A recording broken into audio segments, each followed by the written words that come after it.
Halo Paradis, balik lagi sama aku Fauzi di video Paradigma. Gimana kabarnya hari ini? Semoga sehat selalu ya, baik fisik maupun psikis. Dan buat yang keadaannya lagi sulit, semoga secepatnya ada solusi ya. Kayaknya emang beberapa tahun terakhir nanyain kabar bukan lagi perihal basa-basi. Tapi emang sehat jadi hal yang penting banget buat kita semua. Nggak memandang usia, entah itu muda ataupun tua. Kita bersama-sama memandang sehat adalah sebuah hal yang sangat-sangat-sangat penting banget. Dan sebelum kita melanjut ke topik, aku mau nanya dulu deh. Kamu pernah nggak sih dicurhatin sama teman kamu yang lagi galau antara putus atau terus? Antara dia mau putus dengan pacarnya atau nerusin hubungan mereka? Beberapa dari mereka mungkin ada yang beralasan nggak bisa putus karena ya mereka ngerasa hanya dia nih the one and only yang bisa ngertiin gitu kan. Ada juga yang beralasan kalau nanti bakal nggak ada lagi yang mau sama dia. Padahal di satu sisi pasangannya posesif banget. Semua kegiatan dibatasin, nggak ada kepercayaan, dan semua hal diatur bener-bener diatur banget sama pasangannya. Hal ini sebenarnya bikin orang itu nggak nyaman, bahkan ngerasa nggak punya kebebasan sama sekali. Atau yang paling parah nih, ada yang sampai ngelakuin kekerasan fisik, kekerasan verbal, bahkan sampai seksual. Kalau kamu lagi ada di posisi galau ini, atau kamu ada temen yang lagi ada di kondisi ini, aku boleh bilang kalau kamu ada di video yang tepat. Karena saat ini kita mau bahas tentang hubungan yang gak sehat alias toxic relationship. Pernah gak sih dengar istilah toxic relationship? Pasti pernah dong ya. Apalagi akhir-akhir ini kan orang ngerasa kayak ada dalam toxic relationship. Atau mungkin bisa jadi salah satunya kamu nih. Cuma kamu belum sadar. Tapi semoga kita dijauhin lah ya dari yang namanya toxic relationship. Nah, ngomongnya soal toxic relationship. Sebenarnya hubungan ini apa sih? Istilah ini artinya apa sih? Gimana sih ciri-ciri hubungannya toxic? Atau gimana sih supaya kita bisa lepas dari toxic relationship ini? Nah, untuk tahu lebih lanjut, tonton sampai akhir ya. Jadi, toxic relationship adalah hubungan interpersonal yang ditandai dengan perilaku pasangan yang menimbulkan ketidaknyamanan, baik dari segi fisik maupun psikologis dari pasangan. Perilaku ini bisa berupa emotional abuse, physical abuse, atau bahkan sexual abuse. Emotional abuse bisa berupa kekerasan verbal karena luapan emosi, kayak misal cacian, makian, hinaan, dan kata-kata kasar lain. Physical abuse itu berupa kekerasan fisik yang dilakuin ke pasangan. Nah, tindakan ini biasanya nimbulin bekas luka, kayak memar atau luka lain. Nah, yang terakhir itu sexual abuse. Ini adalah tindakan yang mengarah pada kegiatan seksual yang tidak diinginkan oleh pasangan dan ada pemaksaan, ancaman, atau bahkan intimidasi. Menurut penelitian yang dilakukan oleh Yani pada tahun 2015, salah satu korban yang mendapat perlakuan kasar dari pasangannya karena pasangan ingin selalu berada dekat dengan korban. Sehingga korban gak bisa kumpul bareng sama temennya, baik sejenis maupun lawan jenis.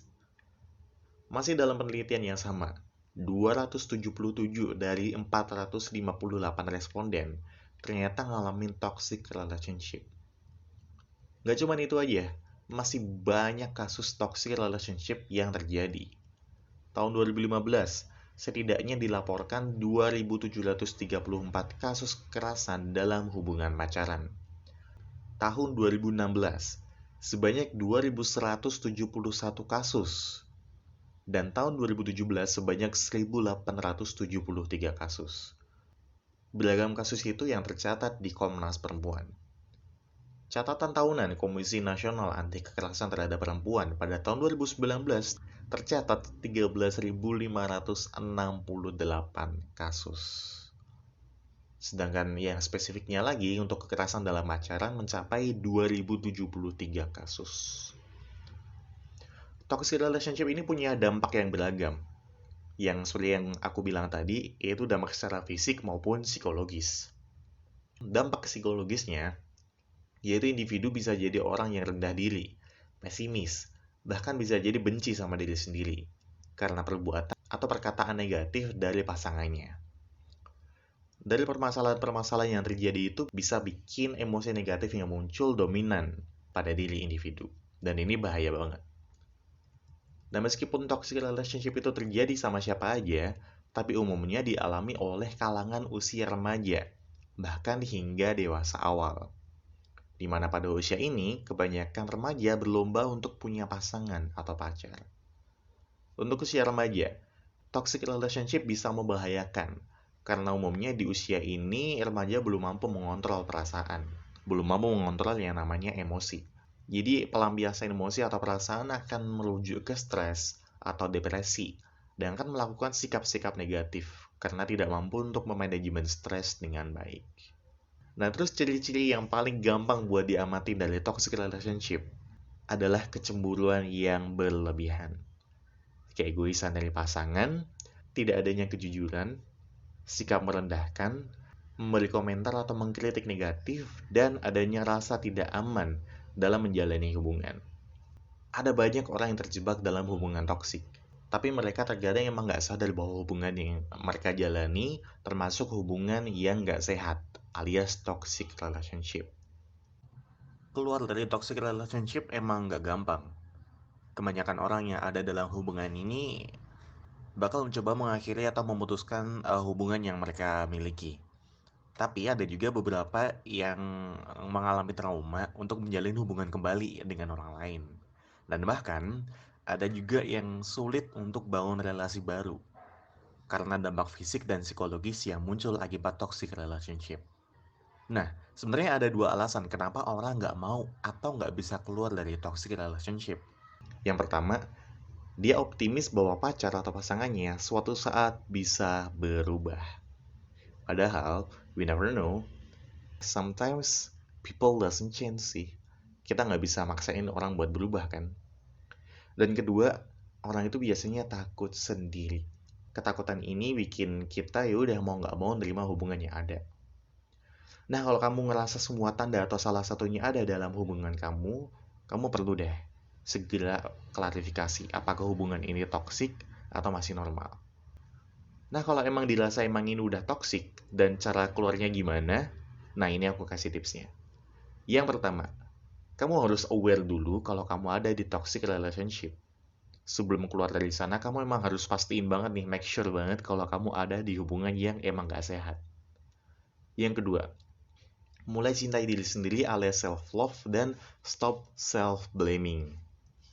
Kalau kamu udah mencintai diri sendiri, yakin deh hubungan yang kamu jalani pasti juga terhindar kok dari yang namanya hubungan gak sehat. Yang ketiga, bangun hubungannya sehat dengan berlatih komunikasi asertif. Nah, komunikasi asertif ini bisa bermanfaat banget buat kita mengutarakan apa yang kita rasain. Jadi emang gak ada yang kita pendem dan semua orang tahu. Dia tahu, kita tahu, sama-sama tahu, hubungannya jadi enak kan. Yang keempat, berani ambil keputusan. Kalau masalah emang ini nggak sehat dan kamu harus keluar dari sana, ya udah jangan ragu buat menyudahi hubungan. Mulai beraniin diri kamu, pokoknya nggak usah takut sama apapun yang bakal terjadi. Kamu bisa menghadapi masalah ini seperti kamu menghadapi masalah-masalah kamu yang kemarin. Dan tips yang terakhir, kalau misal kamu emang ngerasa habis putus dan lain sebagainya itu belum bisa bikin kamu aman dan nyaman, nggak ada salahnya kamu menghubungi pihak profesional, kayak misalnya psikolog atau psikiater. Bukan sepenuhnya salah kamu berada di toxic relationship. Kamu juga sebenarnya nggak pengen kan ada di situasi kayak gitu. Dan hal yang terpenting adalah sekarang kamu tahu ada di situasi itu dan kamu bisa mulai susun rencana untuk keluar dari hubungan itu. Kalau emang butuh bantuan konsultasi, Paradigma juga buka layanan konseling. Langsung aja DM kita di Instagram @paradigma.sdc. Oke, pokoknya harus aware banget sama yang namanya toxic relationship karena dampaknya emang nggak main-main buat psikis maupun fisik kamu. Dan gitu aja untuk video kali ini. Thanks yang udah stay dan jangan lupa follow juga media sosial kita di @paradigma.sdc. Aku Fauzi pamit and see you next time. Bye now.